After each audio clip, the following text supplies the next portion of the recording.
kızgınlığı içinde başta 6-7 saat saklayabiliyor. Yumurtaları 1 saat bulunu.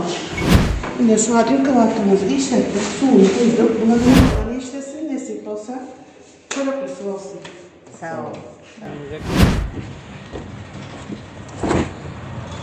Kabarı da.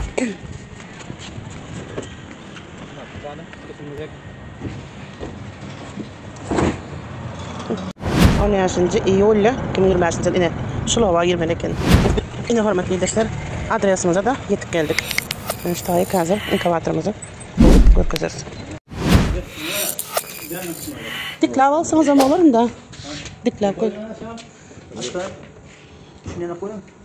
Bu baş aşağı oldu. Yok bir an götürüm. Ne götürüm bu yok varsa. Baş aşağı oldu. Bu yok var tarafı.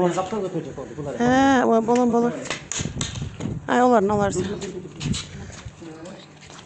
Aklım başta için. Şimdi şu an ilk kahvaltımızı işlettik, suyunu koyduk. Buna yumurtalara belli ederiz. Aynen belli olaya. Kurtacak olayım. Kahvaltı koyduk, öyle içinde düzgün veriyoruz. Aynen edelim. Şu tarafını yumurtalan hem de şu tarafa seyretmeye. Yani bu tarafa seyretmeye, az tarafı var sonra. Gelmesin dolduruyoruz ya, 2-3 tanesini işletiyoruz da farklı. Şunu dolduruyoruz, şöyle bir atratıcı yerine iteliyorum. Böyle, indir. Yardım gradus, elimizden yazıkla 33-6. Şu bolmalısın, ne video geçipleri şunu da görkez. Yani açı gradus bolmalı, gradus ucu öldüz başladı senin.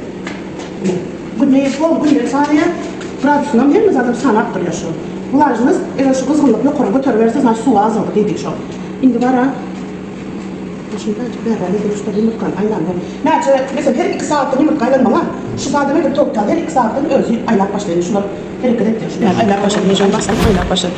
Hatta bir koyunumuzdan sonra şu tane düzenden sonra ellemeyelim. Sağadında öz aylamamak aylak duruyor. Bunların bellikleri gidendir. Öz aylakta yumurtkan.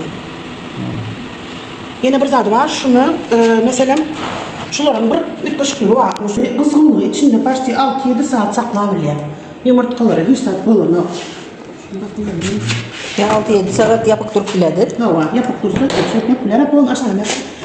Son yumurta saç toğu işte hazır. Toğu için yaptığında şu kaşıklığı şu anda 6-7 saat içi kızgınlık giderler. Şimdi içine vakitçe falan şu öz kızgınlık saklar buraya. Şimdi şöyle alır yine öz düz başlıyor. Yapıyorlar içinden aylar başlıyor. Toğu alıyor yerinde de yumurta kazanıyor. Yarın 18 günden sonra arkadaşlar inkubatorumuzu görkezdik. Bizden hem şuna ulu zatları alan müşterilerimizi biz yoklar soğuk teriz. Bu bilgen olsanız remote dururken kakraz dekorasyonu var koltukya. Şunun önümüze istedik renkte valikülen şekilde edin aboyalar etkitti. Bu bizden soğuk. Burada ne business hapta şunun kitaplarımız var. Bu kitapların kitapları soğuk. Nesiyetsin, zorlan işlesin, nasip olsa çoraplısı olsun. Sağ ol.